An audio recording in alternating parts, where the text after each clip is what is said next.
Hello guys! Ito nga pala si Christian Mogol mula sa Panlasa Moto. Ngayon ay magluluto tayo ng masarap na beef tapa with broccoli. Tara, samahan niyo ako!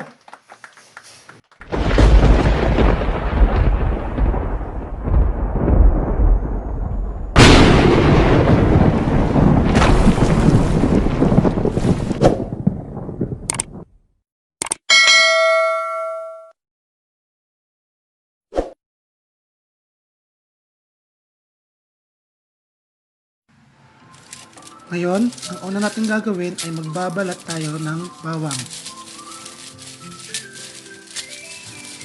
Dikdikin natin ito upang mas madali natin hiwain.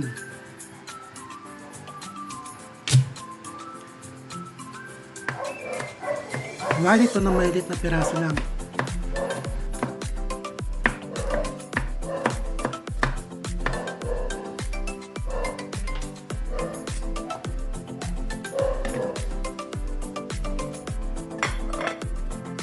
Ilipat natin sa malinis na lagayan.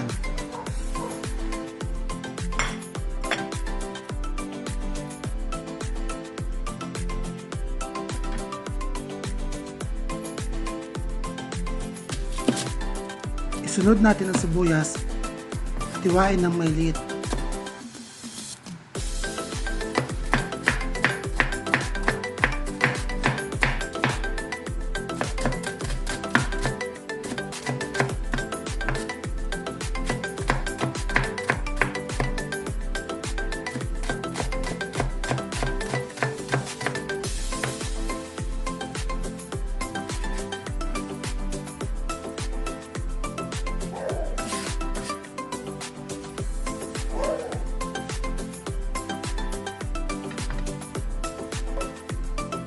Sunod natin linisan ang bell pepper at siguraduhin tanggalin ang lahat ng mga buto nito.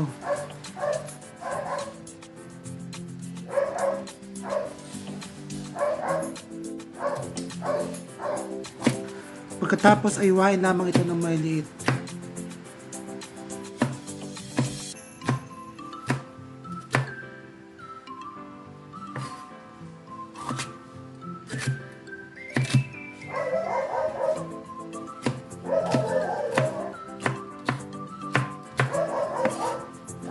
Pagkatapos ay ilipat sa malinis na lagayan.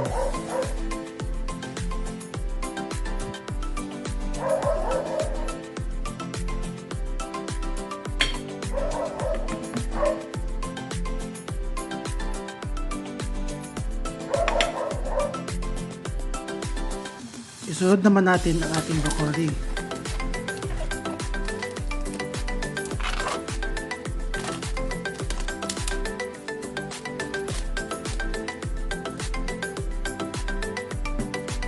Hugasan ng broccoli sa malinis na tubig at ibabat ito ng 5 minuto upang mamatay ang mga insekto at mga itlog nito.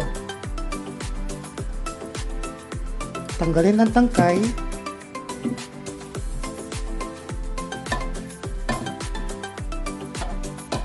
at timayin natin ang broccoli.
Pagkatapos nating mahimay ang broccoli, isunod natin linisan ang tangkay nito.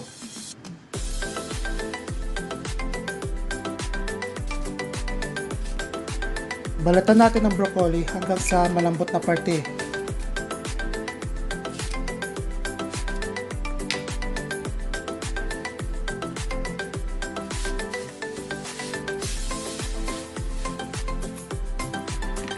At hiwain natin ito ng pira-piraso.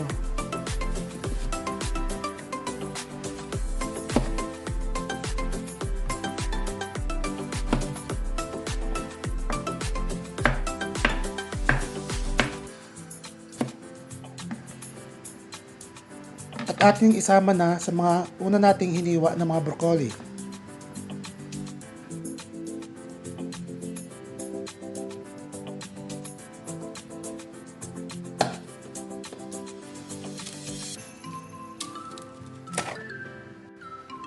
Ngayon, ihanda na natin ang tapa na ating gagamitin para sa lulutuin mamaya.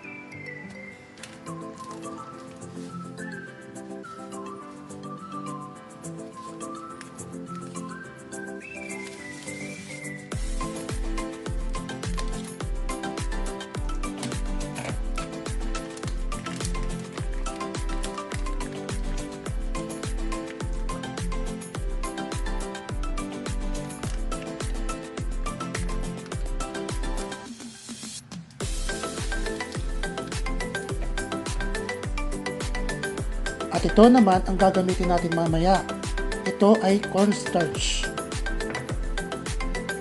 Meron din itong oyster sauce.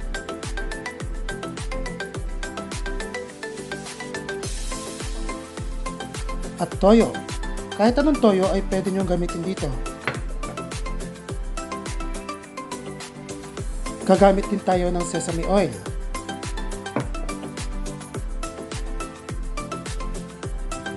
Ngayon, tayo ay mag-uumpisa na para magluto.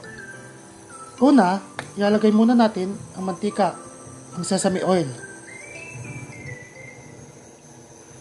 Kahit anong mantika ay pwede nyong gamitin dito.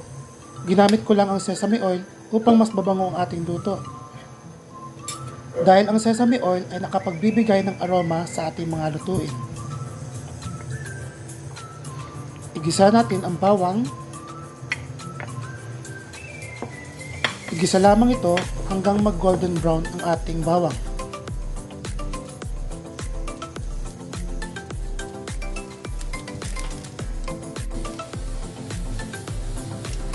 Isunod ang sibuyas. At lutuin ito ng mga 30 segundo.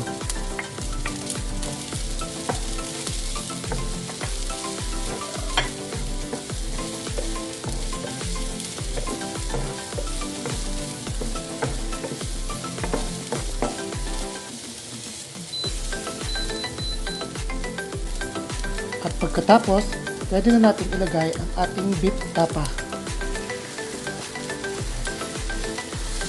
Haluin ito kasama ang bawang at sibuyas upang manuot ang lasa ng bawang at sibuyas sa karne.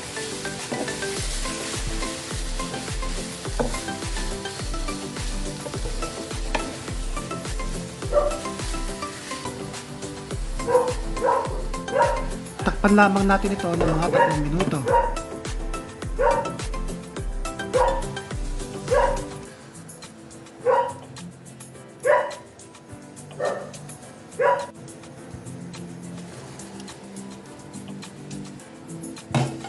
Pagkatapos nito, maaari na nating ilagay ang ating oyster sauce.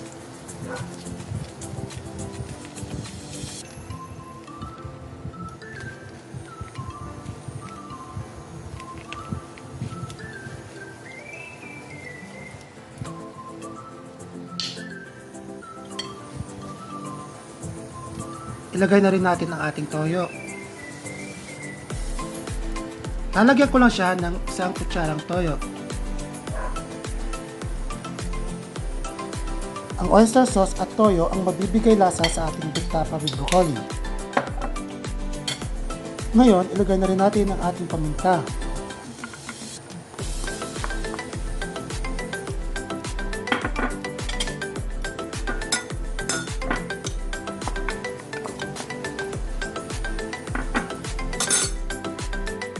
Pwede na rin natin ilagay ang ating bell pepper.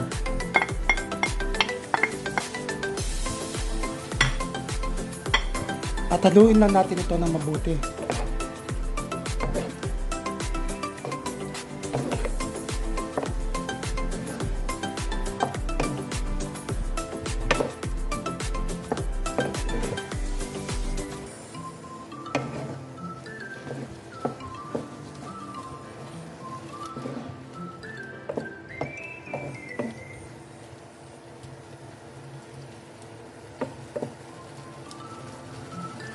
At takpan lang natin ito hanggang sa maluto ang karne.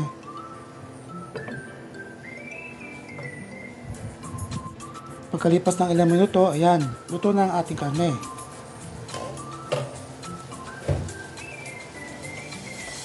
At ihanda na natin ang ating tubig.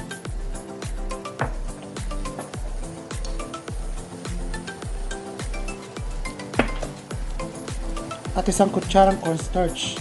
Isama ito sa tubig at haluin lamang na mabuti. At pagkatapos ay atin nang ilagay sa ating niluluto.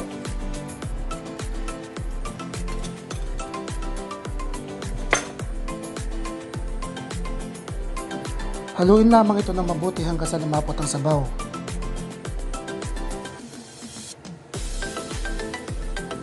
Pag nakuha na natin ang tamang lapot ng ating niluluto, pwede na natin ilagay ang ating broccoli.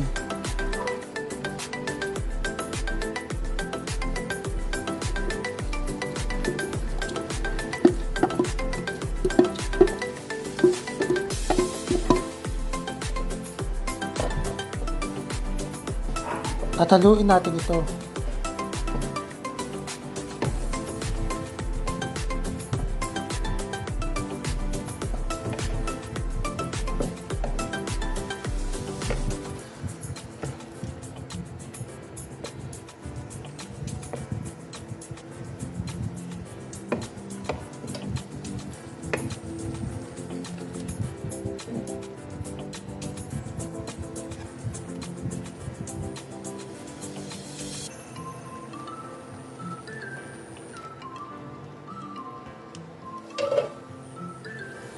Takpan lang natin ito ng 3 minuto upang maluto ang ating broccoli. Ito na, tapos na ang ating lutuin. Diba, napakasarap. Try nyo din sa inyong bahay. Huwag nga palang kakalimutan mag-follow sa aming page at saka YouTube account para lagi kayong updated sa aming mga bagong ipopost.